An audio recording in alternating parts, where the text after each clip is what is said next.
होतं? आजकाल लोक खाणारी, नको ती व्यसन करणारी निघाली ना महाराज. त्यामुळे अनेक कुटुंब बर्बाद झाले, अनेक कुटुंब बर्बाद झाले. का?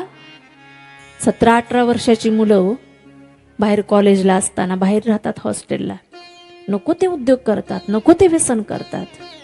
घरी आल्यावर माईबापांना 12-12 वाजेपर्यंत वाट बघत बसावी लागते, पोरग कधी येतं. वाढदिवस असला का पोरग तिकडच केक कापितं, तिकडच पार्टी करतं, फुल होऊन येतं मित्रांच्या बरोबर.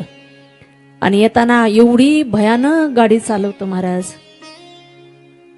एवढी भयानक गाडी चालवतं. अरे त्याच मुलाला, बापाला खंदा द्यायची वेळ येते, धाडकन कोणीतरी उडवतं, गत प्राण होतं.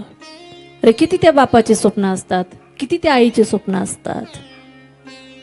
मग अशी वेळ आपल्यावरती येऊ नये, आपला मुलगा व्यसनाच्या अधीन जाऊ नये. सगळ्यात मोठी प्रॉपर्टी जर आपल्या जीवनामध्ये जर काही असेल तर ते निर्व्यसनी जीवन आहे माणसाचं.